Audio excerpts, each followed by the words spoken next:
True crime. The Backpack Hunter. The story of Australia's most notorious serial killer in the late 1980s and early 1990s. Road worker Ivan Milat killed 7 people. All the victims were hitchhikers. Dozens of missing tourists in Australia remain unsolved. Missing on the road in December 1989. 19-year-old Australians Deborah Everest and James Gibson set off from Melbourne to Sydney to hitchhike to the Confessed Camping Festival. The festival was held near Albury, New South Wales. Deborah and James were a couple, and it was her first time hitchhiking. Her boyfriend invited her to the festival. Deborah had not originally planned to go because she needed to care for her sick father, but her mother persuaded her to take a break. Deborah promised to return in 3 days to help clean the windows of the house. In Sydney, Deborah called home and said that the friends she and James were going to the festival with had already left, so they would go alone. The girl said that she would send her mother a postcard with a view of Sydney Harbour. This was their last conversation. A year later, on the 20th of January 1991, 21-year-old German Simone Loretta Schmidl, whom her friends called simply Simi, hitchhiked from Sydney to Melbourne. She planned to get to Melbourne Airport in 4 days to meet her mother, who was flying to her from Munich. The tall hitchhiker in a yellow t-shirt, khaki shorts, hiking boots, and a large backpack on her back was seen by many drivers who drove along the Hume Highway in Liverpool, a southwestern suburb of Sydney. That day, when Simi's mother Ivan Schmidl got off the plane at Melbourne Airport, no one met her. The woman immediately contacted the police. For 6 weeks, her daughter was still missing, and Schmidl flew home. At the end of 1991, another hitchhiking couple disappeared, Germans Gabor Neugebauer and Anna Habstad. The young people, 21 and 20 years old, left Sydney on December 26. They were going to get to the city of Darwin, located 4,000 kilometers away, and then fly home to Munich. They never boarded the plane. At the end of the hippie trail in the second half of the 20th century, Australia was the endpoint of the famous hippie trail for many travelers. The country was a part of the Western world that was pleasant to visit after months of adventures in Afghanistan, India, Nepal, and Thailand. For example, in 1972, Sydney became the final destination for Tony and Maureen Wheeler, creators of The Lonely Planet. It was thanks to the Lonely Planet guidebooks and commercials like Shrimp on the Barbie that hitchhiking in Australia was considered an inexpensive, interesting and relatively safe way to travel around the country until the early 1990s. Thousands of backpackers flocked to the continent, buying used cars or traveling by bus. However, due to rumors of tourists disappearing, the first cases occurred in the late 1970s. Many preferred to travel in pairs. One such couple, 21-year-old Carolyn Clark and 22-year-old Joan Walters, checked into a backpacker hostel in Sydney's King's Cross in the spring of 1992. On April 18th, the girls left Sydney with vague plans. They wanted to go either south to Victoria or west to Perth. Soon, both stopped contacting their parents. A few days later, Carolyn and Joan's families became alarmed. They contacted the British and Australian police and journalists. The latter had no trouble connecting the disappearance of the British tourists with other similar cases. In April of that year, Australian television aired a program about the search for Gabor Neugebauer, which also mentioned other missing backpackers. Shallow graves in September 1992. 6 months after they went missing, two joggers stumbled upon the remains of Carolyn Clark and Joan Waters in the Belonglo State Forest in southeastern Australia. The bodies were disfigured. One had been stabbed. The other had been shot like a target at a shooting range. As forensic experts later discovered, Walters had been stabbed 14 times, 4 times in the chest, 1 time in the neck, and 9 times in the back. Her spine had been severed with 1 powerful blow. Clark had been shot in the head 10 times. The British tabloid The Sun then came out with the headline "Beast of the Bush, Brit Girls Victims of Oz Serial Killer." Due to the peculiarities of Australian English, the continent is called the Land of Oz. The article reported on the disappearance of more than 20 travelers in Australia over 20 years. The author assumed that it was the work of a serial killer, and the girls were his latest victims. Subsequently, 5 more bodies were found in Belonglo, buried in identical shallow graves. All the victims were young hitchhikers from Australia, Great Britain, and Germany. Journalists from all over the world wrote about the horrific discoveries. The series of backpacker murders, turned into a new dark Australian myth, served as the basis for a movie and an idea for other killers. Guidebook authors have started talking about the deadly danger of hitchhiking in Australia. You are not safe, even if you are traveling in a couple. We would advise traveling with a gun, but it is illegal, so we just recommend using other forms of transport. Your parents will also feel better. Backpackers Guide magazine wrote at the time, but about 30,000 people go missing in Australia every year. The police only found out about the disappearance of a tourist after several days, sometimes weeks. In addition, travelers were often treated with prejudice, and they themselves became victims of crime more often than locals, as stated in a study by the Australian academic journal Alternative Law Journal. Backpackers stood out from ordinary Australians. Many of them carried significant amounts of cash or expensive cameras. There was also a myth about the inappropriate behavior of foreigners. Once, a high-ranking Australian police officer justified the rape of a tourist because he believed that hitchhikers earn money through sex work. Beast from the bush. A year after the remains of Carolyn and Joan were discovered in Belonglo Forest, a local man who was collecting firewood in the same forest came across human bones. When the police arrived at the scene, they found the skeletons of 2 people, makeshift graves, James Gibson and Deborah Everest, who had disappeared in 1989. Gibson's body was buried in the fetal position. 8 wounds were counted on the body. The spine was broken. Everest's skull was broken in 2 places. The girl had also been stabbed in the back. In 1993, 3 more bodies were found in Belonglo. The first belonged to Simone Schmidl. The girl's spine was broken in 2 places, and there were several more stab wounds on her body. She was still wearing her hiking boots. Items that did not belong to Schmidl were found nearby, so the police continued the search. A few days later, the remains of Gabor Neugebauer and Anja Habstid, who had disappeared in late 1991, were found nearby. Neugebauer had been shot 6 times in the head. Habstid had been decapitated with a machete. The girl's skull was never found. Belonglo is located 120 kilometers southwest of Sydney. It is an artificial pine forest, which was one of the first to be planted in Australia in 1919. The killer hid the bodies in small clearings in the forest, covering them with branches and ferns. Fire pits and cartridges from 2 types of weapons were found near the graves. Survivors. In the autumn of 1993, the New South Wales Police finally began an active investigation into the tourist murders.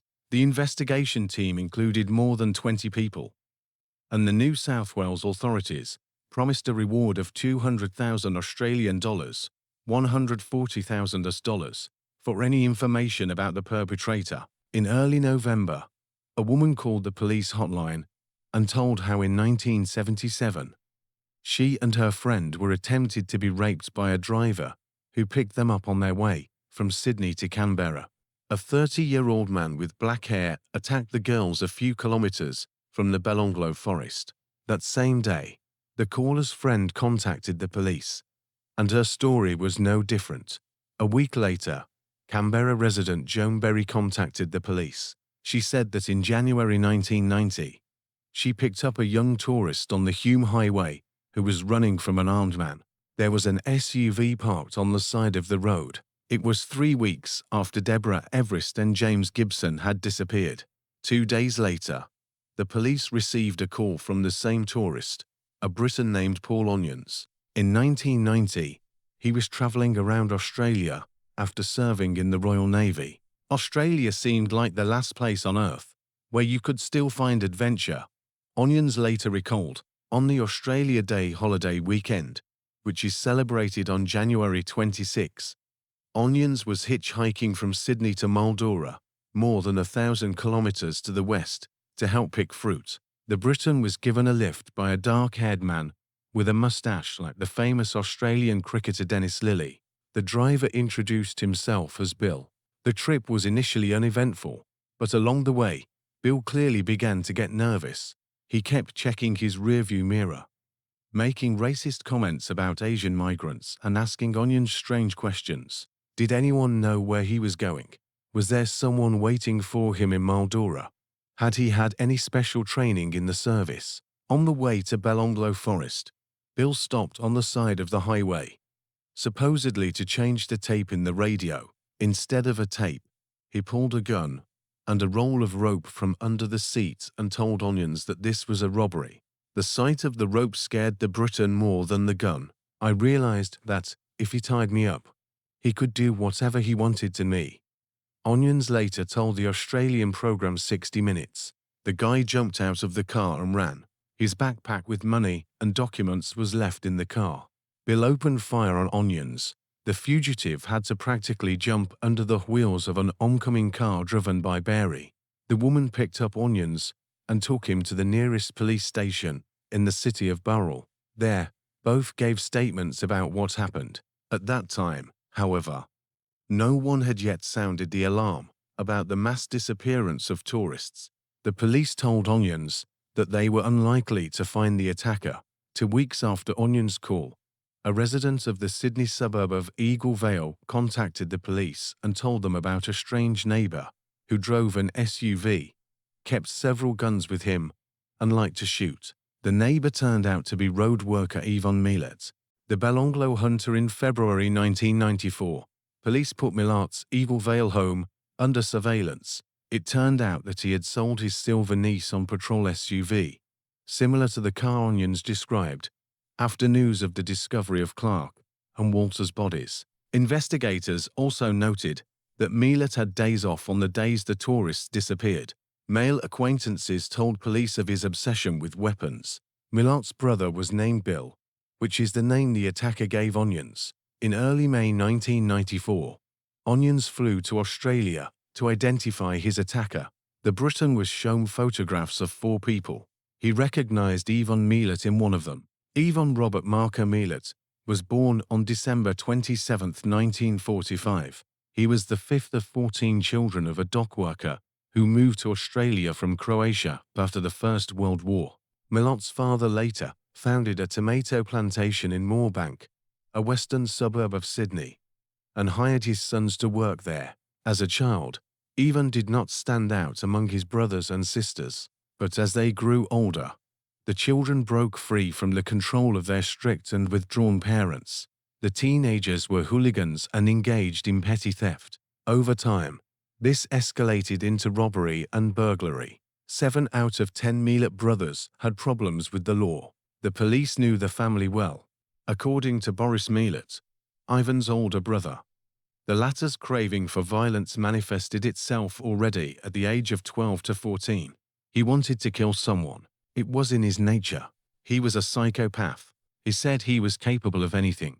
The murders were just a matter of time, the elder Milat recalled on the Australian Channel 7 News. As journalists Mark Werrica and Les Kennedy write in their book Sins of the Brother 1998, dedicated to Milat's crimes, he often bragged about his cruelty to his acquaintances. In one case, described in the book, he told a friend how to paralyze a man with a blow to the spine. Milat was an avid marksman and often hunted in the Belonglo Forest, where the bodies of the missing hitchhikers were found. In May 1994, after Onion's testimony, Ivan Milat was arrested on charges of kidnapping and attempting to rob a British tourist. A weapon of the same caliber as the cartridges found at the murder scenes, as well as belongings belonging to the victims, were found at the man's home. More of the victims' belongings, cameras, tents, backpacks, were kept by his relatives, whose blood is on the knife. The main mystery in the Milat case is the alleged accomplices. The methods of killing were varied. 5 of the victims were beaten and stabbed, but 2 were shot, and the killer most likely fired from a distance. In addition, 6 of the 7 victims were traveling in pairs, and the investigators wondered how Milat, with all his physical strength, was able to deal with them alone. The police believed that the accomplice could have been one of Milat's relatives, in particular his brother Richard, who once said at work that stabbing a woman is like cutting bread. This was also indicated by the words of a friend of the Milat family, Phil Polglace, who was visiting them on the Easter weekend of 1992, just when Carolyn Clark and Joan Walters disappeared. Polglace said he was woken one night by Ivan and one of his brothers, who had returned home with guns and a large hunting knife. He noticed traces of dark liquid on the blade and asked if it was kangaroo or goat blood. Milat's brother then replied that it was human blood and added, "Ivan can chop your head off with one blow. I've seen him do it." Ivan added that his brother did not know how to handle a knife and had to shoot. Polglace thought this was a joke. Milat's family feared that Ivan had returned to his old ways. Polglace recalled Milat's other brother, David John, when asked if he was referring to robberies, told him, "No, worse, and I think he started taking some of his brothers with him." Police involved Polglace in wiretapping Richard Milat. The man was forced to walk around with a tape recorder on in case Richard let slip about the murders. Evidence was never obtained. A few weeks into the operation, Polglace died in a car crash. Even Judge David Hunt, who tried Milat, acknowledged that he most likely did not act alone. But that could not be a reason to review the sentence. Either way, after Milat's arrest, the murders of tourists stopped. 7 life sentences in 1996. After an 18-week trial, Ivan Milat was found guilty of the murders of Deborah Everest, James Gibson, Carolyn Clark, Joan Walters, Simon Schmidl, Gabor Neugebauer, and Anna Habstid, as well as the kidnapping and robbery of Paul Onions. He was sentenced to 7 life sentences plus 6 years. In court, he tried to frame his younger brother Richard. Former Assistant Commissioner Clive Small, who investigated Milat, is certain that he was involved in at least one more murder. I am convinced that another of his victims was Peter Letcher, who was killed in 1987. Small told the BBC, the body of 18-year-old Letcher was found in an Australian game reserve in 1988. The case remains unsolved. He was shot in the head and stabbed in the back several times, said the former police officer. They found shell casings at the scene from the same type of ammunition that was used to kill Milat's victims. Anthropologist Ivan Milat and criminal psychologist Tim Watson-Monroe believe Milat may have killed more than 10 people. They came to this conclusion after comparing a number of unsolved murder and disappearance cases with the available information about Milat's methods and the places where he operated. One of Milat's likely victims was 20-year-old Karen Rowland, whose body was found in the Fairburn Forest plantation in 1971. She was 5 months pregnant. According to Milat, the victim's age, the circumstances of her disappearance and, most importantly, the circumstances of her discovery all point to Milat's involvement in this case. It was very similar to the graves at Belanglo, the researcher said. Milat and Watson-Monroe explore this and other cases in the documentary series Ivan Milat, Buried Secrets, which aired in spring 2021 on Australian TV channel 7+. Milat was also one of 6 prime suspects in the murders of 3 women, Lynn Goodall, Robin Hickey, and Amanda Robinson, who went missing between December 1978 and April 1979 near Newcastle, north of Sydney. He was working in the area at the time, but no direct evidence was found linking him to the murders. Milat was called to give evidence about the disappearances in 2002, but was never charged. Ivan is innocent in prison. Milat repeatedly tried to have his sentence reviewed. While in solitary confinement in Goulburn prison, he went on hunger strikes several times and even swallowed razor blades in protest against his punishment. In 2009, he cut off his little finger and tried to send it to the Supreme Court of Australia. By the way, in 2012, another Milat was convicted of a brutal murder. The serial killer's great-nephew, 19-year-old Matthew Milat, killed a 17-year-old teenager with an axe in the same Belanglo forest. His friend Cone Klein filmed the incident on his phone. Young Milat and Klein were sentenced to 43 and 32 years in prison. As Judge Jane Matthews recalled, the killer bragged that that's what Milats do. In 2019, Ivan Milat died of esophageal cancer at the age of 74. In prison hospital, investigators tried to get him to confess 8 times. Milat was shown interviews with the victims' parents, but he replied that he had no sympathy for them because they say they are being asked to. He considered his early death a relief. In letters to his nephew Alistair, he signed himself Ivan Innocent. Grief. Deborah Everest's brother Tim was 20 when she went missing. He recalls meeting Milat at the trial. He was a sick man. Absolutely disgusting. He only looked me in the eye once, and then looked down again. Patricia Everest says a part of herself died with Deborah. I've moved 3 times since Debs went missing and have never been able to fit in anywhere. She told the Sydney Morning Herald in 2006. It's like my brain is closing down and not letting me accept the horror of what happened. I think it's a defense mechanism. It's not just Deborah that was killed. It's her future. She would have been 36 this year, and she died at 19. She's been dead for almost as long as she lived, Everest said. Who knows what she might have grown up to be? She was a smart girl. I still can't believe such evil exists. How could someone intentionally do this to innocent children, cutting their lives short like that? The loss of their children was just as difficult for other parents, according to translator Rita O'Malley, who helped the parents of the German tourists. Simi Schmidl's father Herbert could not be in the same room with other people's children from then on, and would leave immediately. And when Gabor Neugebauer's parents learned of complaints from Milat's relatives that letters were not being sent to him in prison, they wrote to O'Malley, "Have they ever considered that the victims' families will never receive letters from them again?" The parents of the murdered men hoped until the very end that Milat would confess to the murders before his inevitable death from cancer. We still think about Carolyn every day.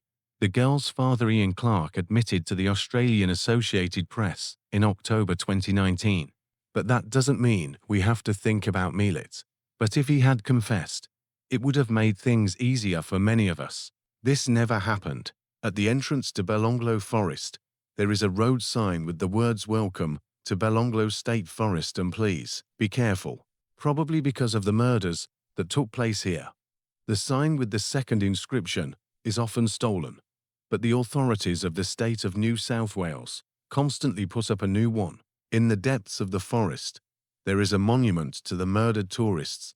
It was made even before the criminal was caught. In 2015, a scandal broke out around the forest due to the tourist company Goulburn Ghost Tour, which organized excursions here in the tracks of the beast from the bush. Guests were promised to show the most creepy places of the forest and use paranormal techniques to solve the murders. The company closed after criticism from the authorities of New South Wales. Subscribe to the YouTube channel.